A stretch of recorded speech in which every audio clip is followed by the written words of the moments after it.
My name is Wosichinedu Anthony.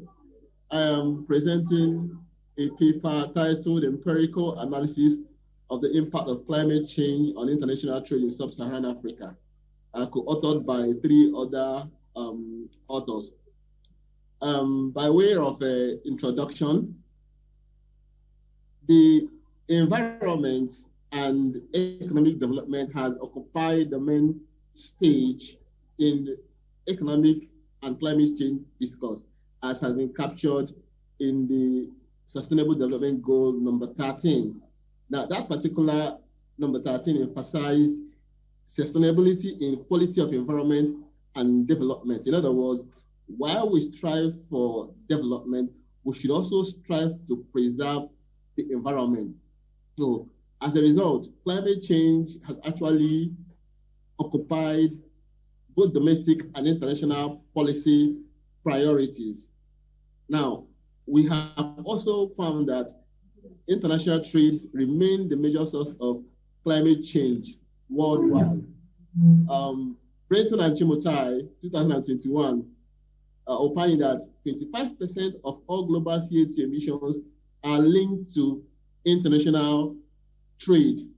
So, in other words, the CO2 emissions are actually, bulk of the CO2 emissions come from international trade.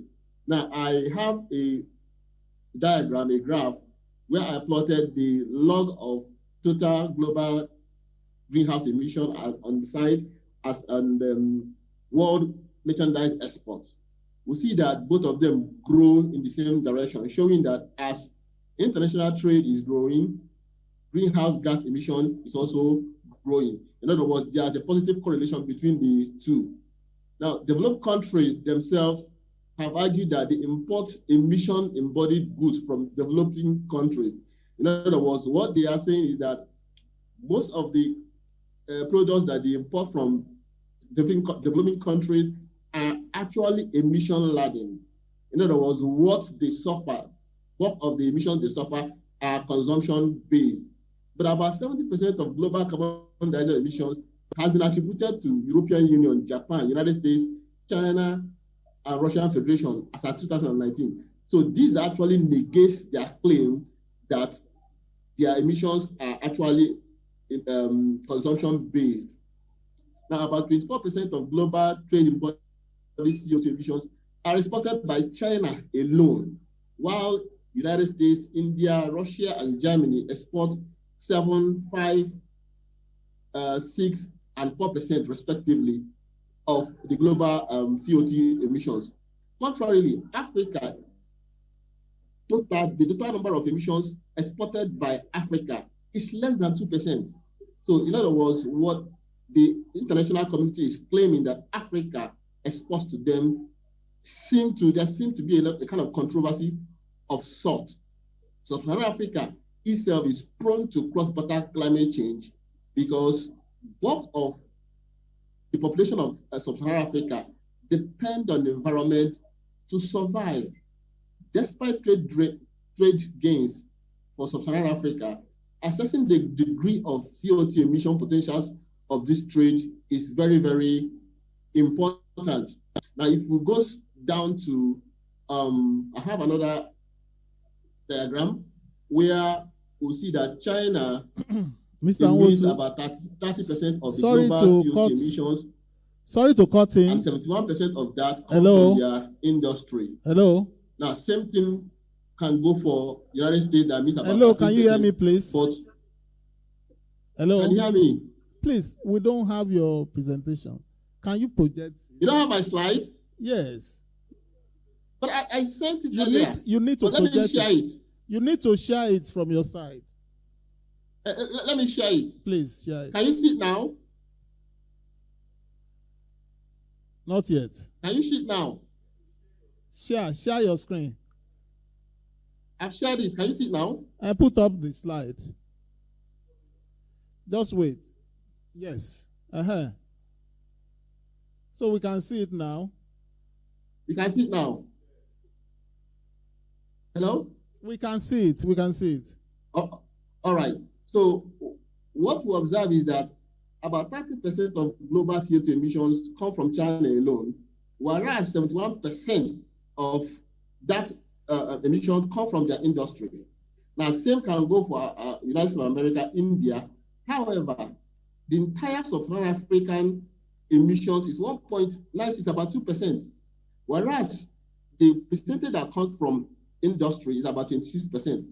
So in other words, one can argue that the developed countries have actually industrialized using energy-intensive fossil fuel to power their industries, while Africa is still evolving, trying to catch up in terms of industrialization. So whatever policy that is going to, the policies towards reduction of CO2 emissions, or what we might call environmental policies, may affect African industrialization efforts.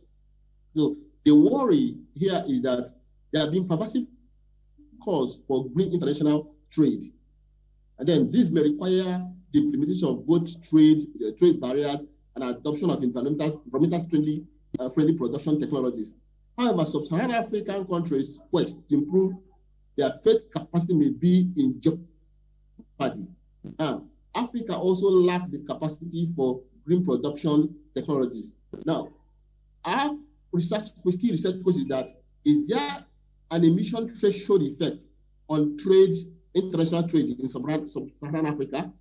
Now, how will climate change affect sub-Saharan African international trade, both at low regime and at high regime? In other words, at what level would we say that the CO2 emissions are affecting sub-Saharan African trade to the extent that it becomes a problem to export? And at what level do we say that it is within optimal level? So our work will confirm the relationship between CO2 emissions threshold and trade in sub-Saharan Africa. Now, we utilized the dynamic panel threshold model to analyze impact of trade on climate change in Africa. Now, by way of literature review, can you still hear me? Yes, you can go on. Please go on. It's all right. So the two key theoretical linkage to this work is the popular EKC, environmental causeness curve theory, and then pollution heaven hypothesis. The environmental causeness curve theory is one that actually emphasizes the fact that as income increases, there will be higher demand for better environmental quality. Now, in other words, when development increases and people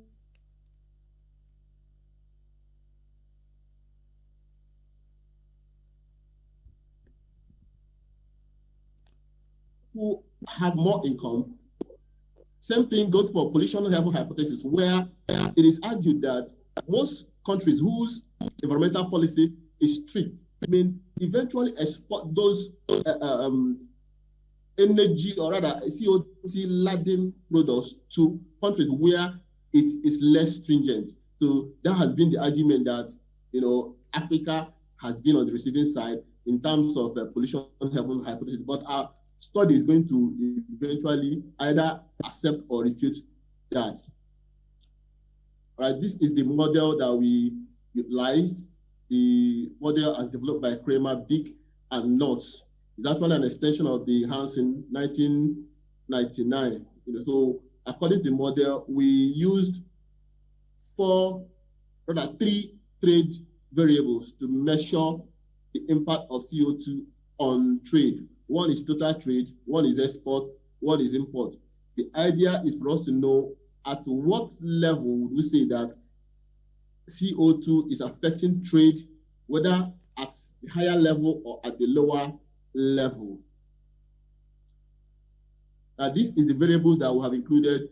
We made use of variables from 41 sub-Saharan African countries, and then we chose variables on climate change, that is CO2, measured as total CO2 emissions in millions metric tons. And then we have trade variables, total trade, export and import. And then we also selected some macroeconomic stability variables like GDP, exchange rate. And then we also selected the human capital variable, like we have employment and population. And then these are the sources of the variables. Now, our result, first of all, we carried out a battery of tests. I did report that of the unit root test. We carried out panel unit root test using the LLC and even ADF, and it actually confirmed that we can actually use this as long run to measure long run relationship. Now, the first result we are seeing here is a co-integration test by Pedroni and Cow. We'll see that about 4 of the Pedroni tests actually reported that the variables are co-integrated, and then Cow ADF test also reported that the variables are co-integrated. So in other words, we reject the null of no co-integration, and that sets the stage for us to apply our dynamic panel threshold model. Are we still together? Yes, please. Go on. It's all right. So the table before you is the table when we use the trade as the dependent variable. What we discover that the threshold for this particular model is about 8.06. Oh, I can't see it very well. About 8.06. Sorry, I need to. Okay, yeah, I can see now. So it's about 8.069, 8.096. Now, that is the estimated threshold. Now, if we convert it to metric tons in million metric tons, what we have is about 3,281 metric tons in million. So that is the threshold of the trade variable, where above it, we'll say that it is above the regime, and below it, we'll say it's below the regime, that the marginal effect, as we can see, of the impact of CO2 on trade on B1 is 0.31 at the lower regime, and above that threshold, we'll have it at minus 0.74 at the upper regime. What this shows is that above the threshold of 8.093, trade is going to be positively related to total trade. No, CO2 is going to be positively related to total trade, whereas, sorry, I'll take it again, sorry. Below the threshold, which is 0.3, trade is going to be positively related to trade. In other words, the lower the CO2 emission, the higher the trade. Now, the other one, the upper regime is minus 0.74. In other words, when CO2 is above this threshold, it will cause the trade to drop by about 0.74%.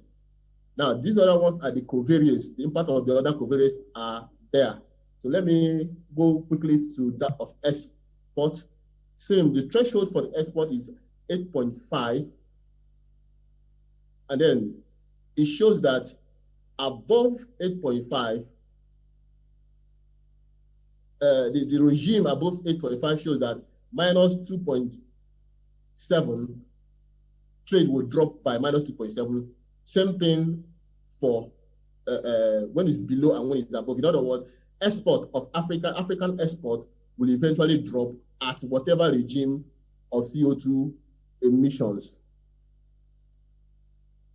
However, for that of imports, we discover that when at the lower regime, import will be positively related to trade, whereas at the upper regime, import is negatively related to trade, as seen by B1 and then B2. And then the other covariates are also statistically significant. So let me just go through the key findings. Now, the threshold exists in CO2 emissions for total trade, export, and import in sub-Saharan Africa. We have established that the relationship between trade and climate change in sub-Saharan Africa is non-linear. In other words, not a linear relationship. So these findings support that sub-Saharan African trade are emission-laden, notwithstanding. This shows that sub-Saharan African trade are emission-laden, notwithstanding the regime. No matter the regime, what the Western world is claiming that Africa export emission-laden commodities to them. happens to be true, because at whatever level, we discover that Sub-Saharan Africa exports more HO2 in their products. And the emission threshold of import is less than the emission threshold of both total export and total trade and export. This suggests that Sub-Saharan African countries export more emissions than they import. In other words, this also goes to confirm that, yes, Africans export well, given the fact that most of our products are actually at extractive levels, particularly crude oil, is prone to be emission laden. That there is no evidence to support pollution level hypothesis in Sub-Saharan Africa. So in other words, Africans cannot claim that the emissions that they are seeing in Sub-Saharan Africa is actually based on the imports. So the emission threshold in exports is higher than that of total trade, suggesting lack of green trade in terms of scale of production, composition of output, and then technique of production. Then finally, emission embodied component of African trade is higher than that of import, which indicates lack of export diversification in manufactured goods. By way of recommendation, we recommend that Sub-Saharan African countries should strive to achieve export-led growth through expansion of these exports. There is need to concentrate on green trade in order to be competitive in international trade. The literature we review suggests that due to the belief that African trade is emission laden and the trade restrictions on African products prevent them from being competitive in the international market, there's need for them to concentrate more on green trade in order not to always be, for trade restriction to catch up on their commodities. And thus, we should also avoid being caught up with environmental risk. That's what I just said. And Africa should learn from the experiences of the industrialized world and intensify utilization of clean energy for growth and expansion. And I hope I made sense. Thanks for listening.